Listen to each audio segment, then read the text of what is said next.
Assalamualaikum warahmatullahi wabarakatuh. Perkenalkan, nama saya Faizul. Saya dari IN Pontianak, Fakultas Tarbiyah dan Ilmu Keguruan.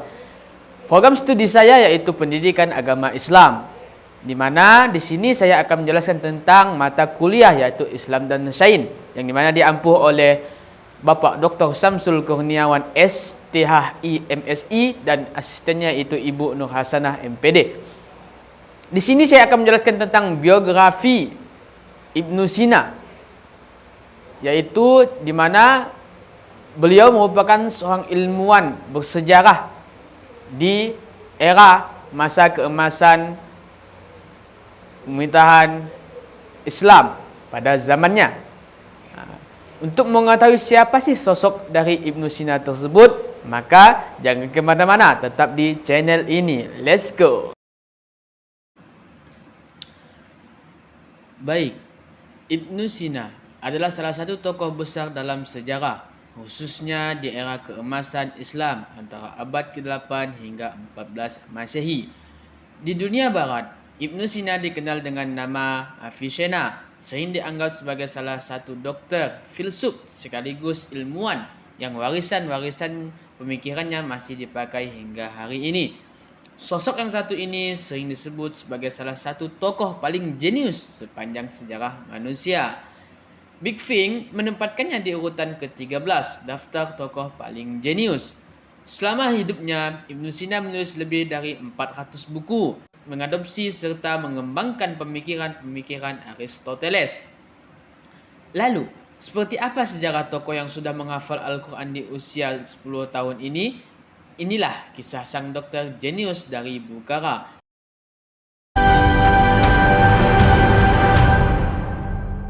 Ibnu Sina lahir sekitar tahun 980 Masehi di desa Afsana yang lokasinya dekat kota Bukhara, yang kala itu menjadi ibu kota Kekaisaran Samanid. Era ini adalah masa ketika Bukhara menjadi saingan Baghdad dalam perkembangan peradaban Islam. Ayah Ibnu Sina bernama Abdullah, adalah pegawai pemerintahan yang aslinya berasal dari kota Baikh.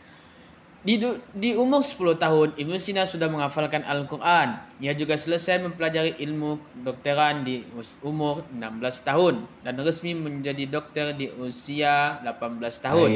Ayah Ibnu Sina memang mengundang banyak dokter untuk mengajari putranya itu di rumah. Ini juga menjadi masa-masa ketika Ibnu Sina berkenalan dengan filsafat Yunani dan Romawi, misalnya lewat karya-karya Aristoteles, Ptolemy, dan Porphyry. Di umur 18 tahun pula, Ibnu Sina sudah menguasai ilmu pengetahuan dari Yunani. Sebagai catatan, pembelajaran filsafat Yunani di era peradaban Islam. Jadi pada Ibnu Sina ini tidak bisa dilepaskan dari peran tokoh-tokoh macam Al-Kindi, yang dikenal berjasa menerjemahkan banyak teks dari ilmu pengetahuan Yunani ke dalam bahasa Arab. Al-Kindi sendiri sering disebut sebagai Father of Arab Philosophy.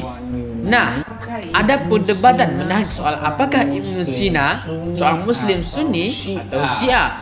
Jika merujuk pada buku The Ismailis, Their History and Doctrines karya Farhad Daftari, ayah dan saudara Ibnu Sina disebut berpindah ikut aliran Ismailisme yang merupakan salah satu bagian dari Islam Syiah. Namun, Ibnu Sina sendiri disebut berpegang pada aliran Sunni Hanafi.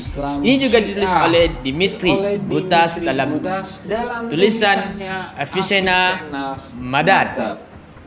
Nah, sejak umur 16 tahun, Ibnu Sina telah dikenal sebagai tabib atau dokter yang bertangan dingin dalam menyembuhkan pasien-pasiennya. Puncaknya adalah ketika ia diangkat menjadi dokter bagi Sultan Bukhara, Nuh Ibnu Mansur. Kala itu Ibnu Sina masih berusia 17 tahun. Atas jasanya menyembuhkan penyakit Sultan, Ibnu Sina diberi izin mengakses perpustakaan dan manuskrip langka yang ada di perpustakaan Bukhara. Hal ini membantunya mengembangkan keilmuan dan gagasan-gagasan berpikirnya. Situasinya kemudian berubah ketika Kekaisaran Samanid mengalami kemunduran setelah Bukhara diambil alih oleh orang-orang Turki Qurainid. Ibnu Sina sendiri pindah ke wilayah Jordan di Iran, awalnya untuk mengabdi kepada Qabus yang merupakan pemimpin wilayah tersebut. Qabus dikenal sebagai sosok pemimpin yang menjadi patron dari para penulis. penyair dan sekuler. Ia sempat pula ke beberapa kota lain, misalnya Hamadan dan Qazvin. Ibnu Sina juga menjadi pengajar astronomi dan logika sembari praktek dokter.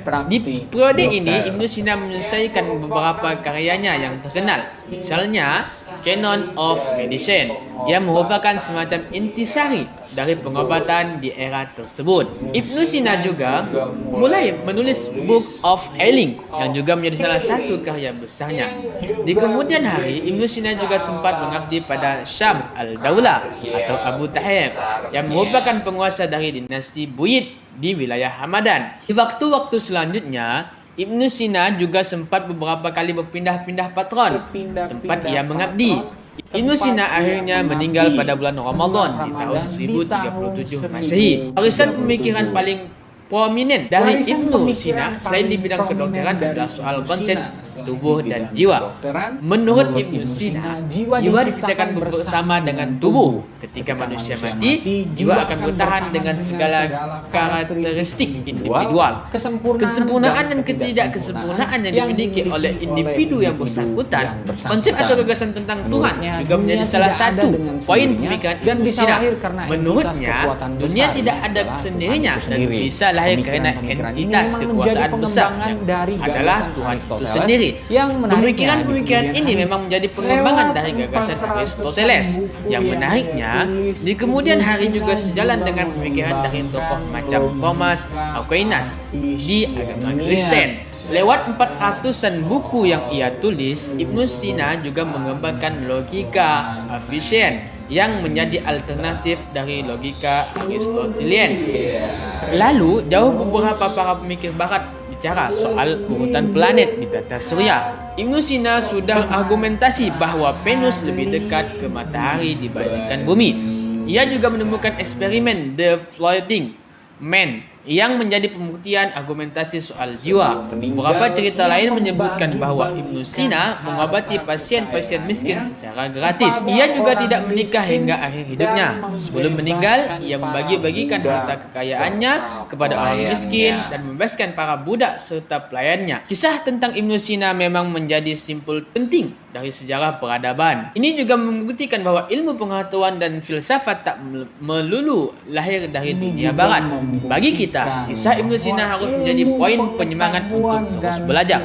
Menjadi besar seperti Ibnu Sina mungkin akan sulit, tapi setidaknya kita bisa berkontribusi bagi masyarakat. Nah, lalu bagaimana menurut kalian? Seperti apa pandangan kalian tentang sosok Ibnu Sina? Sekian dari saya. Wassalamualaikum warahmatullahi wabarakatuh.